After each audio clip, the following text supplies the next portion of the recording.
Swayam Prabha. Digital India. Educated India.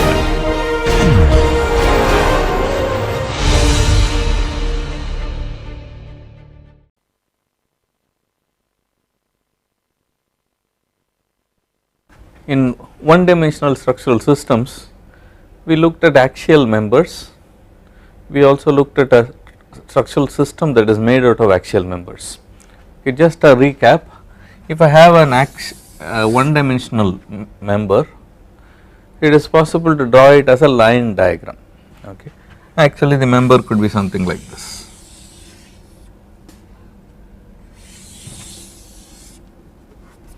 Okay. And I just need to draw as a line diagram because it is treated as a one dimensional member. Okay.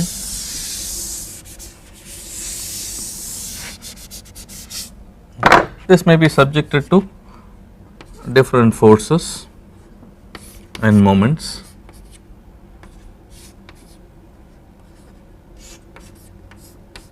Something like this.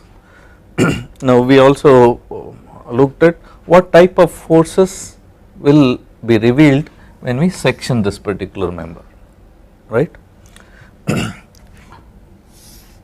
Again, as a recap, if I have to section at a particular point, let us say it is S away from one of the ends, okay, then there will be a force that is along the axis of the member. So, we will call it as A along the axis, one that is perpendicular to the axis, we call it as shear or V, and it will also resist bending, which is essentially a resistance offered through a moment reaction. Okay. So, if these are acting at a particular point, we will denote with that particular assignment S. Okay. S could probably vary from S equal 0 to S equal to 1 as an example. Okay.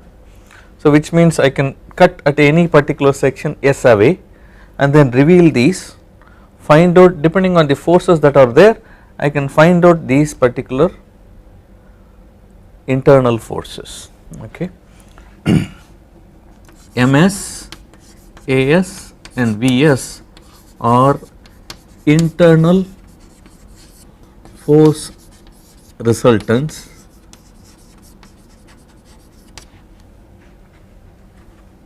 in the one dimensional member.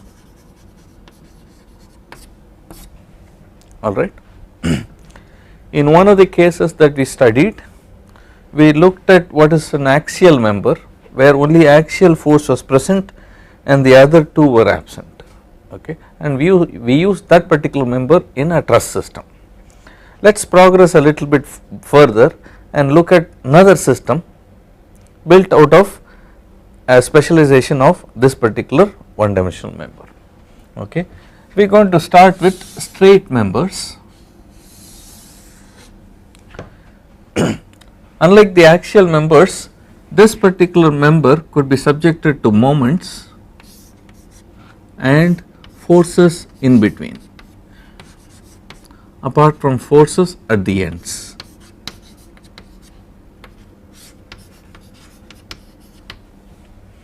Alright. Now, in this particular case, if I cut any particular section, it will reveal all the three of them. As you can see here, if I cut here, there is a horizontal force which will result in an axial force. There will be a moment because of the moments of these forces, and there will also be a shear because there are forces in the vertical. Okay. In order to specialize this, let us look at a particular case of straight members where there are forces only that are transverse to the axis of the member. What is the axis of the member? This is the axis of the member.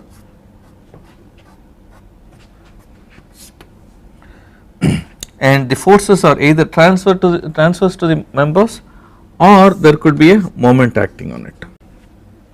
Okay. So these are the only possibilities that could be there. For example, F2. We have to avoid applying forces that are not perpendicular to the axis. Okay. In such a particular member, we can easily find that there is no axial force acting on it. Okay. So if I cut any particular section and find out the axial force is equal to 0. Such a member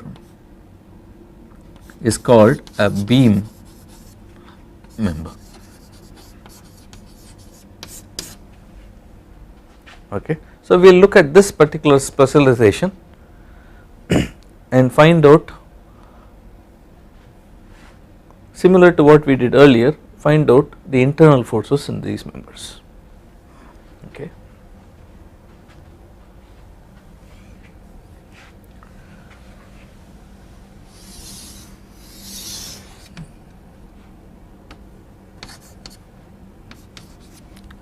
Like in the previous case, we can use a line diagram to draw this member, which is a straight member A, B.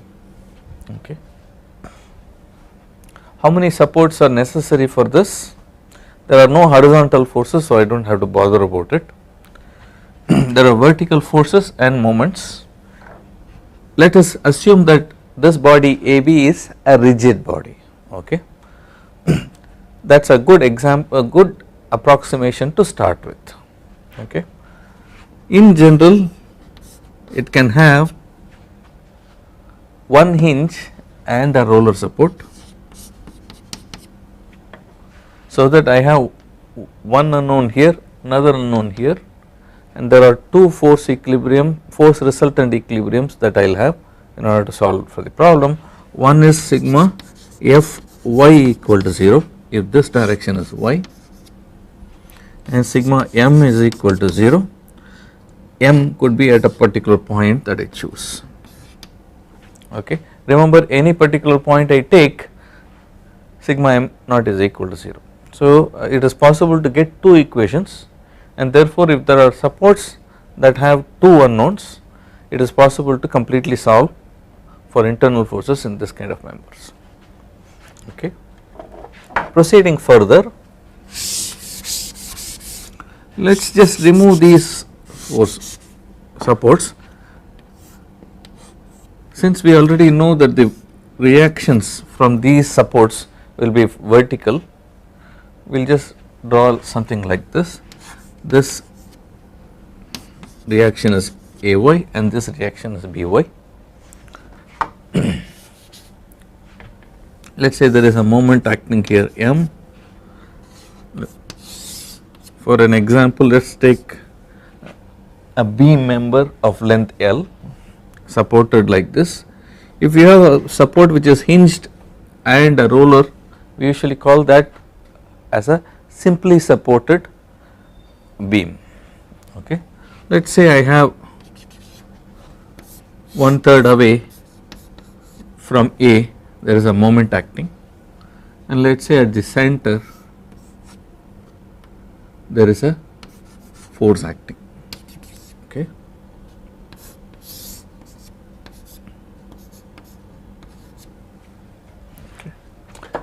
Just to make sure you do not get confused, let me just use a notation P. Okay. What do I want to find out? I want to find out the internal forces.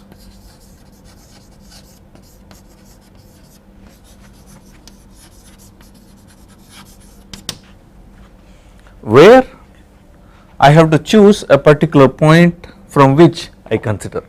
So in this particular case, let me consider A as the point from which I look at the internal forces. So I am going to take the coordinate system from left. Okay. So what do I have here? We have a beam which is from x equal to 0 to x equal to L. Okay. And if I have to find out the internal force resultants, there are two types of force resultants that we can find. One is a shear and the other is the moment. Let us look at an example. Let us say I am going to take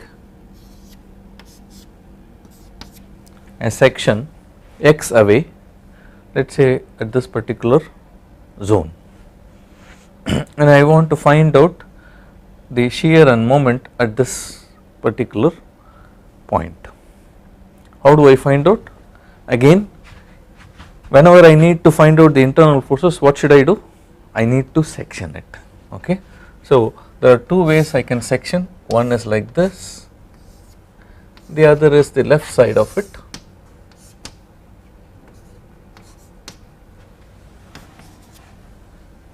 Let us call this as x. Okay. So, I have a moment over here, the external forces are acting. Now, this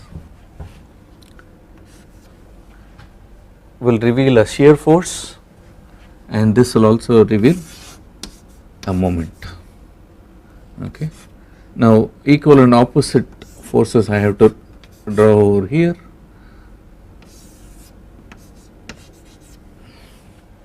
Alright, and what I need to find out are these V and M.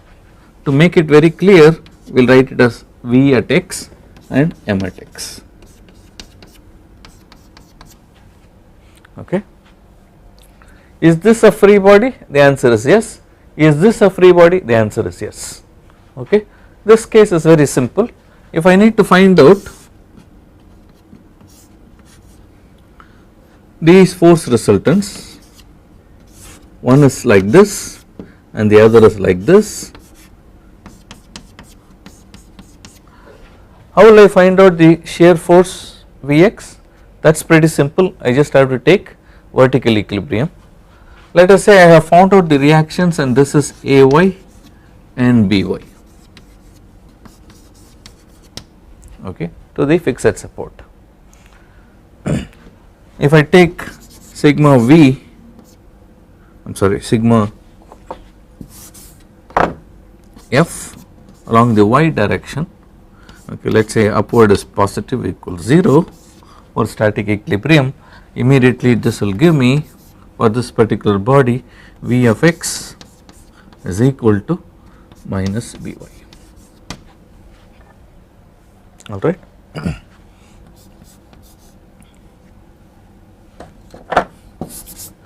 How do I find out this moment? Now, I can either take point B or point X. Okay. If I take point X, I can do away with this particular shear force. Okay. So, if I do that, sigma m at x, total x is equal to 0. Let us say this is counterclockwise sense is positive. If this is equal to 0, this will imply I have a moment which is clockwise sense, which means minus m of x, and I have By which is in the counterclockwise sense, which means plus By. This length is, if it is x away from here, this length is L minus x. So, this is L minus x, and therefore m of x is equal to By times L minus x. Since this is equal to 0, we get this. Is this clear? Now, please remember this m of x and this m of x are exactly the same, one and the same. This V of x and this V of x are one and the same. One of the confusions that will happen is which direction should I take, vertically this way or this way. We will come to it when we talk about sign conventions for internal forces. Okay.